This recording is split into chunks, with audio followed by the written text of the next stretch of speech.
Olá, meu nome é Stephanie do Nascimento Costa. Eu sou bacharel em Arquitetura e Urbanismo pela Universidade Tiradentes, localizada em Aracaju, no estado de Sergipe, no Nordeste brasileiro. Também sou mestranda do Programa de Desenvolvimento e Meio Ambiente pela Universidade Federal de Sergipe, localizada na cidade de São Cristóvão. Hoje eu vim apresentar um dos desdobramentos da pesquisa de mestrado que estou realizando junto à minha orientadora, a professora doutora Nésia Maria Fonseca Barbosa.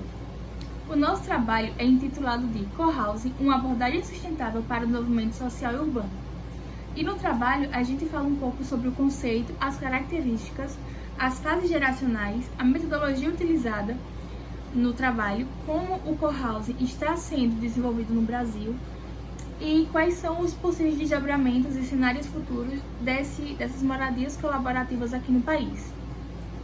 O Co-Housing, no trabalho nós traduzimos como moradias colaborativas, é um modelo de habitação colaborativo que foi desenvolvido a princípio na Dinamarca, na década de 1970, por grupos familiares que estavam insatisfeitos com o modo que estavam vivendo nas cidades, com a comunidade. Então eles criaram uma comunidade intencional focada nesses laços afetivos, nesses laços de amizade e de companheirismo com os vizinhos, para que pudessem compartilhar a vida. Então, houve o surgimento do Co-Housing e aí depois foram acontecendo algumas eras que foram desenvolvendo esse modelo de habitação até chegar no modelo mais usado atualmente. O Co-Housing ele é basicamente organizado com unidades privadas, onde ficam os grupos familiares, e unidades de espaços em comum para todas as famílias. Então, dentro das unidades privadas, tem sala, cozinha, quartos, banheiros, todos privados. E tem os espaços em comum, que são maiores e são mais utilizados por todos, como uma cozinha grande, uma sala de jantar, parque, praça. Então, eles, mesmo com esses espaços em comum, eles ainda continuam com a vida privada deles, com a privacidade. Na primeira fase geracional, essas unidades privadas eram maiores do que os espaços em comum, porque eles tinham um certo receio em não conseguir lidar muito bem com essa parte do compartilhamento. Então, mantiveram as unidades maiores do que os espaços em comum e testaram se ia dar certo. No segundo momento, eles já começaram a diminuir as unidades privadas e aumentaram os espaços em comum. A cozinha cresceu, o parquinho cresceu, a sala de jantar, e aí eles foram vendo que estavam dando certo, que esse modo de morar estava dando certo, e continuaram crescendo as partes comuns e diminuindo as partes privadas. Então, na terceira fase geracional, eles também empregaram uma rua principal que ligasse todas essas casas e definiram algumas diretrizes que seriam recomendadas a ser seguidas para fortalecer esses laços de amizade, de companheirismo que eles queriam que existisse entre os moradores. Então, as casas têm que ser obrigatoriamente com portas próximas umas das outras, tem uma rua só para pedestres, é incentivada essa vida de estar nas calçadas, de estar com os vizinhos, de estar conversando. Então, todas as diretrizes elaboradas para desenvolver um co-housing é focada nesse fortalecimento da comunidade, nesse senso de pertencimento.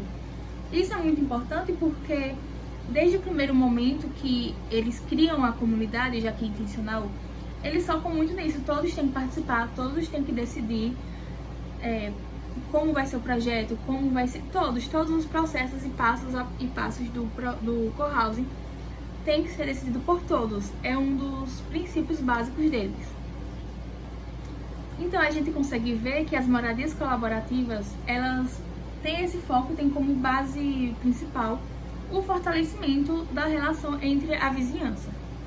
Isso é muito importante nos dias de hoje, porque a gente passa por um momento que estamos cada vez mais vivendo isolamento social. Não o isolamento da pandemia, que éramos obrigados a estar em casa, mas, inclusive, a pandemia foi um dos fatores que mais desenvolveram esse isolamento na gente, essa individualidade, essa vontade de estar dentro de casa, de melhorar a nossa casa para estar dentro de casa, o que é algo muito importante. Mas acaba que o nosso entorno, as ruas, os bairros, a comunidade, não é tão considerada mais no desenvolvimento. A gente não foca mais tanto em desenvolver os nossos entornos. Então também isso reflete muito na precarização da vida que estamos vivendo nas zonas urbanas. Dentre vários outros fatores de precarização, estrutural mesmo, nós temos essa diminuição dos laços afetivos, do desenvolvimento da comunidade, de um bairro, de uma praça, da vida nas ruas, da segurança nas ruas. E estamos cada vez mais nos fechando dentro dos nossos grupos familiares e dentro das nossas casas. Outro fator muito importante do cohousing é a relação dele com o envelhecimento ativo. O cohousing vem sendo muito desenvolvido também para o público de idosos.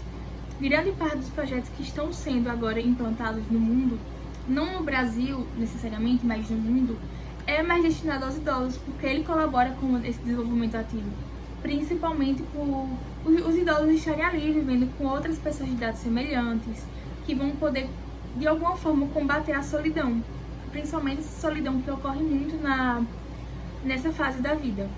Então, é uma resposta também a esse problema social.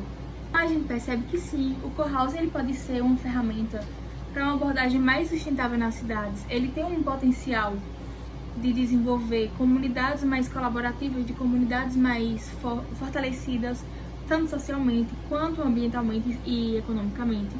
Mas é necessário que sejam feitos mais estudos acerca do tema, que seja disseminado principalmente no Brasil, para que de alguma forma a gente possa implementar alguma diretriz do cohousing nas nossas comunidades, mesmo que não seja implantado um cohousing mesmo, mas que a gente possa trazer algumas características e implementar no nosso dia a dia, no nosso cotidiano, nos nossos bairros.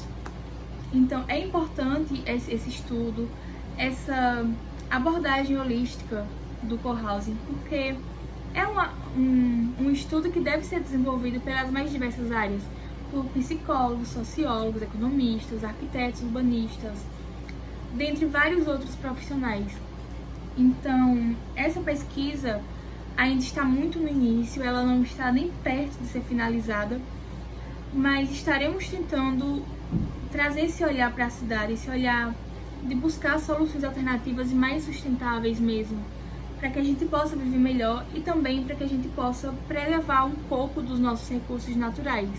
Espero que de alguma forma esse artigo tenha incentivado, tenha fomentado uma curiosidade para outros pesquisadores também trabalharem acerca desse tema, que é tão importante, que pode ser uma ferramenta para a gente começar a transformar nossas cidades. Então é isso, eu espero que de alguma forma eu tenha colaborado. E qualquer dúvida podem falar comigo. E é isso. Obrigada.